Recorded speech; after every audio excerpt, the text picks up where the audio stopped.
तर मित्रांनो एक आग्यामूळ होता बेडिंगला, तर सुखरूपरीत्याने आपण काढलेला आहे आग्यामूळ काढायचा.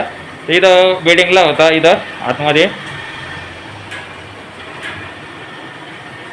इथं आतमध्ये इथं बघू शकतात किती मोळाच्या माशा वगैरे. तर मोळाच्या आग्यामुळे मासे आहे. आणि कृपया करून माशांना कोणी पेस्ट कंट्रोलद्वारे कोणी माशाला मारायचा प्रयत्न करू नका. आमच्या सारख्यांना कॉल करा, सर्प मित्र तसे आम्ही माझी माहिती देत असतो. तुम्ही आपण हे मधमाशी सुद्धा एक निसर्गाचा घटक आहे. ती एक जीवशैलीमध्ये तिची पण एकदम गरजेची आहे शेतीसाठी. तर आपण तिला वाचवायचा प्रयत्न केला, आज आलेलो होतो. आता इथं घर आहे. तर मित्रांनो आपण मोळाची माशी आग्यामुळे माशी पण तुम्हाला जवळ दाखवतो आणि एकदम आग्यामुळे. मी कुठे गेलो?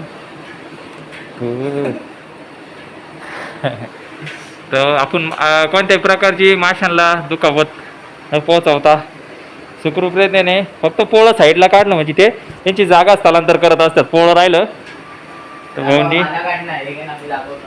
आहे. तर हा मधुमक्ख्याचा पोळा आहे. मध पण आहे, बसलं होतं. पण आता इथं रो तर जाणं येणं होतं इथं घरामध्ये. त्यांना मधमाशांनी बरंच त्यांना चावा घेतला होता, पण आपण काढून घेतला सुखरूपपणे. जाईन आता. असे मधुमक्खीचे पोळा असले घराच्या, फक्त शेतामध्ये बोलू नका, बिल्डिंगमध्ये सोसायटीमध्ये असं त्रास होत असेल त्या मधुमक्खीपासून तरच फोन करा. आणि आग्यामुळे माशी बघू शकतात कशी आहे.